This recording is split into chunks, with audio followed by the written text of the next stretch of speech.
Et la halachot, Chazak ou Baruch Rabotai Besorot Tovot. On est aujourd'hui le 14, on dit en hébreu Yad, dans le mois d'Elul, pile un mois avant Sukkot. Mais ça sonne un peu loin, alors 2 semaines avant Rosh Hashanah. Certains encore, ils n'ont pas commencé les courses, mais dans le chouk ici, en Israël, dans le marché, ça y est déjà, Zavat Halav ou Dvash. Le miel, il est là, les dattes, les figues. La paracha de cette semaine, elle est très belle, très beau. Ve'aya kitavo el haaretz. Et là, je crois qu'il y a un très beau message que Moshe Rabbeinu nous fait rappeler dans cette paracha. Et il leur demande au peuple d'Israël, dès que vous allez rentrer en Israël, vous allez refaire la même alliance comme quand on a reçu la Torah. Vous allez traverser le Jourdain, vous allez se mettre des 2 côtés, Har Gerizim, Har Eval, 6 tribus là, 6 tribus là.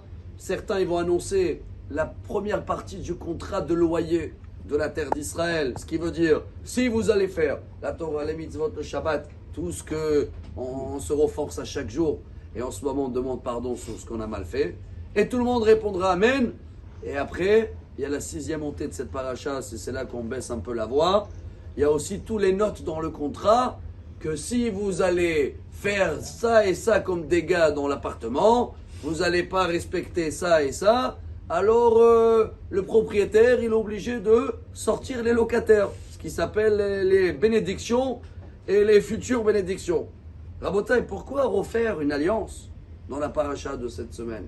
Quoi, il y a 40 ans on a reçu la Torah, Dieu il a déjà tout donné, toutes les lois, ça a été dit plusieurs fois même, si vous ne respectez pas, c'est comme ça, vous respectez, Zavat Halav ou Dvash. Alors une des réponses, vous allez me dire, ouais c'est plus la même génération, ils ont passé 40 ans dans le désert. Les premiers qui ont reçu les 10 commandements, ils ne sont plus là. Ça, c'est les enfants. Mais il y a aussi un beau message. C'est peut-être aussi ça le message de Shofar.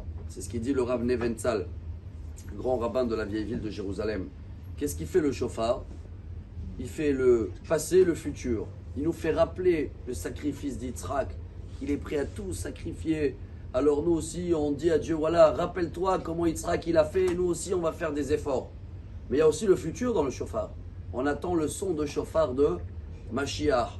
Donc dans ce qu'on attrape dans la main aujourd'hui, on est Yad Chazaka, on montre à Dieu qu'on se rappelle et on va aussi faire mieux pour arriver à un bon résultat. C'est pour ça que même s'ils se rappelaient et leur père il les a racontés, le contrat de loyer, Dieu il demande à chaque année, pas seulement chaque fois qu'ils rentrent en Israël, mise à jour, se rappeler de notre passé, projeter pour la nouvelle année, s'engager avec quoi? Et voilà le but de Shofar, chapeau ma'asechem, les ishtaper on dit en hébreu, s'améliorer. Comment tu t'améliores? Quand tu te rappelles le passé et quand tu as toujours des projets pour le futur. Et voilà pourquoi dans cette paracha qui est très belle, le peuple d'Israël, tout de suite à l'arrivée d'Israël, Moshe les a dit, mise à jour, chaque année, mise à jour à Rosh Hashanah. Alors j'espère que dans les 14 jours qu'on a, on va, si Dieu veut, faire un bon mise à jour de la fin de cette année et pour avoir une excellente année.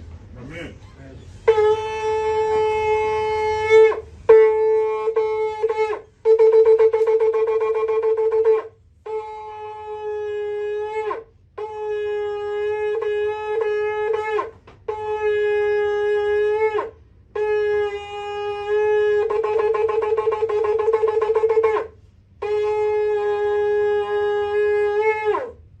Shofar polonais. Amar Rabbi Elazar, Amar Rabbi